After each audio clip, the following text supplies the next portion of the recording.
Absolutely. Next one, SoCal Val. SoCal Val. I think she was a very underrated talent. Um, she was ring girl for many years, but she could also perform a really good character. She I think they finally used her in the Jay Lethal Sanjay Dutt angle that they did, and I think she hit a home run. She was a great character on TV. She was getting it done. People loved her, but then she turned heel, and they wound up hating her. So I mean, for you to have the talent to be able to do that, I mean, it was great, and everybody loved her. I mean, she was always smiles in the back. So everybody loved SoCal Val. Yeah, and she lives in England now. She lives a couple of hours down the road from me. Weird. Yeah, I heard she moved over there. Yeah, got married and moved over there. Yeah, she lives in the only. I won't tell you where she lives. Well, I can tell you. I won't tell you. Lex Luger. Lex Luger. Yeah, he wasn't there very long. I guess that was a name at the time, being brought in. Okay, how are we going to use him? How are we going to, make this work? Um, but yeah, I don't know the inner dealings with it, but I think he did something with AJ for a little bit to kind of help elevate AJ a little bit. But yeah, he wasn't around very long, so I'm not sure if he was dealing with something at the time, or I don't know what was going on with that. But yeah, he wasn't around very long. Yeah. Next name is Stooge for the Dirt Sheets, maybe Terry Taylor. Oh yeah. Well, I'm going to catch so much heat for saying that. No, I'll bleep that out if you like. yeah, I love Terry. I always got along great with Terry. He great mind for the business. Certainly behind the scenes. I mean, he may be more known for that in his wrestling days than his in ring talent. But yeah, relations for all the main companies. But he was somebody I really enjoyed talking to about the business. Um, and when you had to talk business, you had to talk business, and that isn't always a pleasant conversation. But I always felt like Terry was good to have around. I mean, he was always an asset, doing something. Some people looked at him as a stooge. I never got that side of him, at least not to my knowledge. But yeah, I think Terry was great to have around, and I always enjoyed hearing his input. And even after the TNA days, I felt like I carried on a relationship for a while with him. Next one's Johnny Fairplay. Johnny Fairplay. Man, the guy loves the business. And he loved being out there, being a heel, which is what he was good at. But I'm not sure where that was going to, how far that was going to go, or where it was going to take him. Um, I think he was probably used a little too much at the time, but um, not too much, just too higher of a level. I mean, um, he would have probably been good as maybe a manager type role. I think he would have really excelled in that. But man, the guy could get heat. Yeah. Homicide. Homicide. I got to work with Homicide a lot in our LAX AMW days. Hugely talented. He was really great for the X division. I think he really helped define the X division. But yeah, in the tag team, I mean, it's the same kind of thing. They put those two together, put Conan with them. Man, that was magic. So I enjoyed working with Homicide, and we carried our feud over and into the bars too, and had some quite a few pool games with those guys. Some 2-on-2. So the LAX AMW feud continued on into the pool. Okay, because Homicide isn't here at the moment anyway to talk about it. Who was the better pool player? Well, of course it was us. Oh, fair enough then. Yeah, Goldylocks. Goldylocks. She, man, I was always impressed with Goldie. She came in. I'm not sure how much of a wrestling background she had. I don't think much, but she certainly adapted to it very quickly. She was just brought in as an interview girl, and took control of the interviews. Just, if you know her, she's got a strong personality, so she can very much handle that. And in the interviews, and then in later times, they used her also as a manager, and did a little storyline with her, a little angle. And I thought she was a great character. So I was very impressed with what she was doing with that at the time, with Abyss. And I think Eric Watts was involved in that. So, yeah, Goldie was another one of those. And she was in on the production meetings. So she was very much a part of, putting everything together and being a part of that.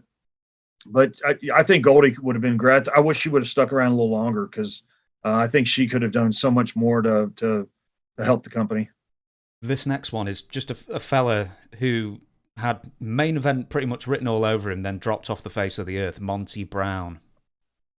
I agree. I think they really missed the boat on Monty. He was one of those guys I never had heard of before TNA, but he came in and he checked all the boxes. I mean, Monty, he looked great, had great promos, but most of all, the way he carried himself. I guess coming from the NFL, he carried himself as a professional.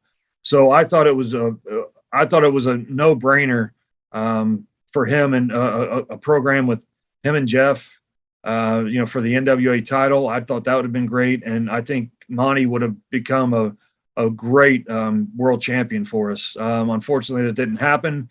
For whatever reason, he decided to step aside as well, and things didn't go well for him with WWE as well. And I just felt like TNA could have done so much more with him. He was the whole package, man. He had everything. Yeah, I think he was sort of somewhere in the middle on the ECW, the WWE ECW thing, and I think he had some personal problems with his family. He had to go look after some kids or something, and then that was it. He was done. Well, they weren't doing much with him to begin with, but yeah, I think he probably came to the point where he had to make a choice between work and his family, and he had to take care of his family. Yeah, a few more, and then I will thank you for your time. Slick Johnson, the most muscly referee in the world. Yeah, Slick had his own style. I met him in WCW, and a cool guy, great to hang out with. I know he was friends with Jeff. I wasn't always a fan of when he came out in his attire in his shorts. Yes. But like I said, he had his own style, and Slick wanted to make that work. So, but great referee, good mind for the business. I always try to include the referees in our matches, just because I feel like they can give a lot of input in it as well. I mean, they're not just a sidebar out there; they're the third man in the ring. So I always try to give as much credit as I can to the referees of making the matches just as much as the participants. Did you ever get to a point as an old school, believer in old school philosophy, that the referee should be not really noticed? There are times, sure. I mean, you don't want the attention to go away from what's being performed in the ring.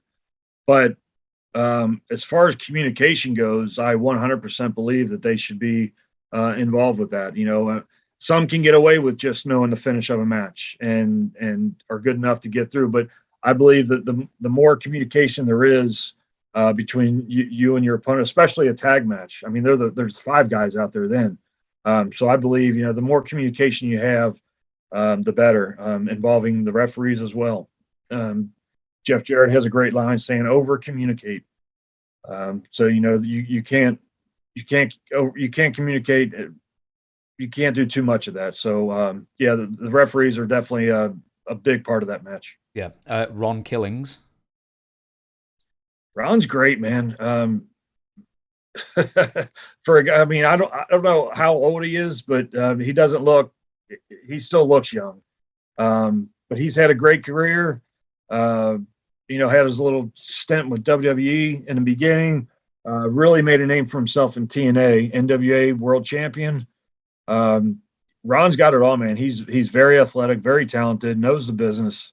Again, another funny guy, good to hang out with outside. Had a couple road trips with him, and then he makes it back. Actually, him and I were signed at the same time with WWE. So that just goes to show you they put a lot of thought into what they were doing with him, and he made it work. Whereas there wasn't a whole lot of thought into mine. But I think it's incredible that the guy's been there that long, making a career. He's probably making great money.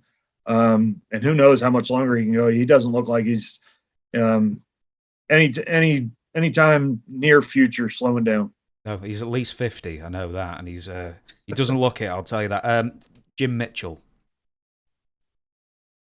Man, Jim was great in his role. You could put anybody, him be a manager for anybody, and he could get them over. He could, bring a lot of attention to that. I thought his gimmick was great.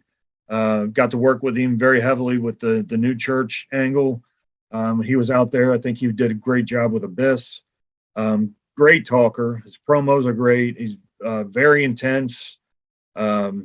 Sinister. I mean, that was part of his name at one time. I mean, he's very sinister, and he was. I thought he was a great addition to TNA and getting any one of his guys over, making that work. Very impressive, and I always enjoyed working with him. Jim Mitchell, once coined when Dixie started putting herself on screen in acting roles and stuff. He coined the phrase Meryl Streep Carter, which I loved. That sounds like him. A couple more then. Scott Steiner. Wow, Scott, what a dick in WCW. He just hadn't had the best reputation. I think he knew it. He was kind of a bully around there, I guess.